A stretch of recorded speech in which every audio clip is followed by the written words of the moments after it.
This recording was made by cybelle manvailer on December 27, 2022, for educational sharing. Tail. Flight with your two wings. Flying needs two wings. Professionals like myself make far too much use of our intelligence, so much so that we tend to see life through the intellect alone, and yet deny all other means of doing so. It makes life dull, and takes away all its luster. The real problem is not using too much intelligence, but not using emotion. Emotion is completely undervalued in our civilization. Thus balance is lost and a deformed personality develops. If emotions were also used, then there would be no imbalance. A balance of emotion and intellect needs to be maintained in proper proportion. Otherwise, the whole personality becomes sick. This is like using only one leg. You can go on using it, but you don't get anywhere. You just get tired. The other leg needs to be used. Emotion and intellect are like two wings. When we use only one wing, the result will be frustrating.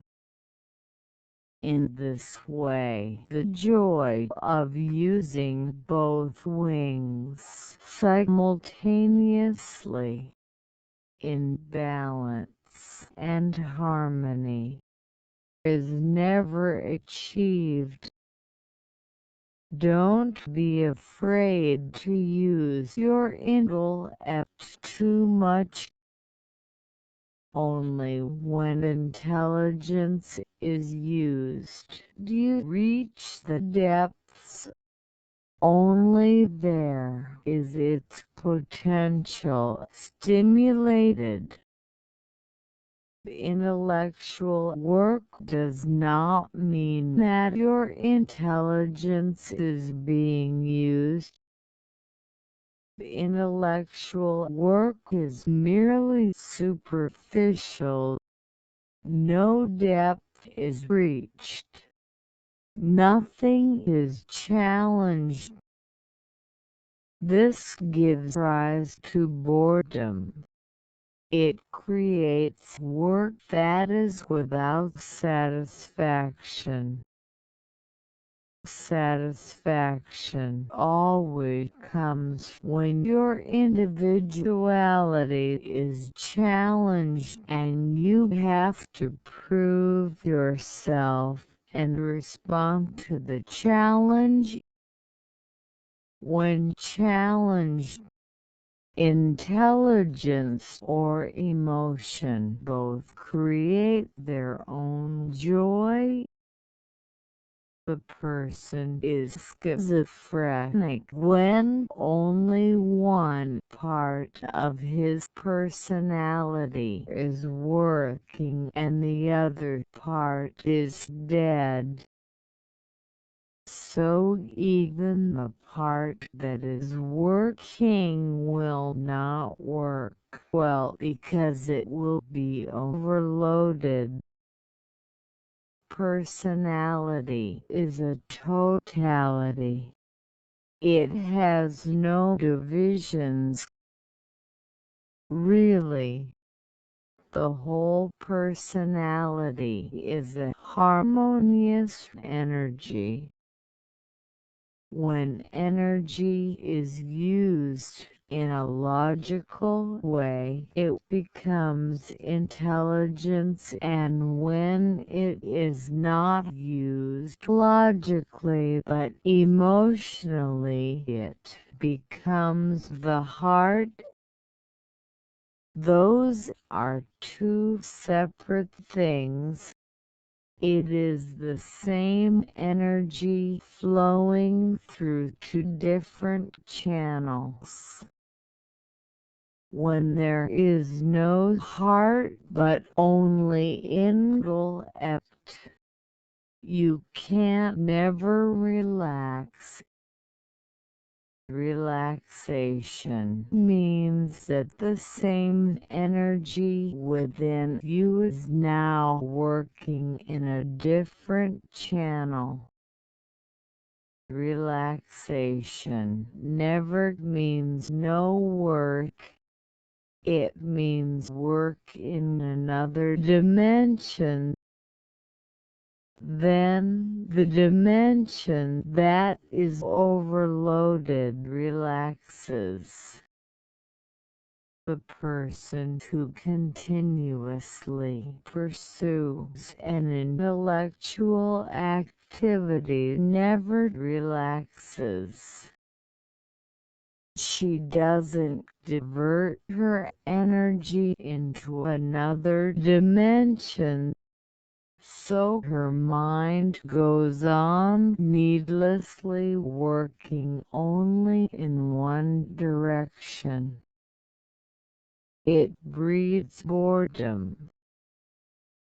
Thoughts and more thoughts come and go. Energy is diffused, wasted. You cannot enjoy it. On the contrary, you will be disappointed and annoyed by this unnecessary burden.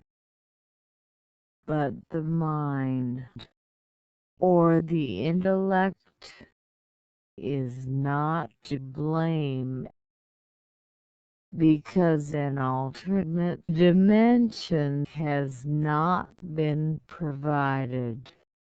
Because there is no other open door to it, the energy keeps circulating within you. Energy can never be stagnant. Energy means that which is not stagnant, which is always flowing. Relaxation does not mean energy that is stagnant or dormant. Scientifically, relaxation means that energy is now flowing through another channel. From another dimension, she entered another room. But even then the room may be different. If it is not the exact opposite of the room you were in before, the mind will not relax. For example, if you work on a scientific problem, then you can relax by reading a novel. The work is different. Dealing with a scientific problem is being active, a very masculine way, where reading a novel is being passive, which is an absolutely feminine way. Although you are using the same mind, you will be relaxed, because it is the opposite pole of the mind that is being used. You are not solving anything. You are not active. You are just a receiver, receiving something. The dimension is the same unless emotion, the opposite pole, is being used. In the same way, when we love, the intellect does not participate in the game at all. Exactly the opposite happens.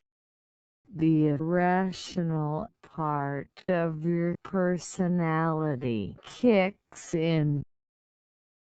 Intelligence has to be balanced. I love, and love has to be balanced by intelligence. Generally, this balance is nowhere to be found. If one is in love and starts to neglect all intellectual pursuits, that too will breed boredom. Even love becomes a strain if it is active for 24 hours. Once the challenge is lost, the pleasure is also lost. The play will be lost and will become just work. The same thing happens with an intellectual who neglects the emotional side of his being. These two parts, these two poles, need to be in balance. Only then is an individualized and integrated human being born. So shows The Great Challenge, speech number 5.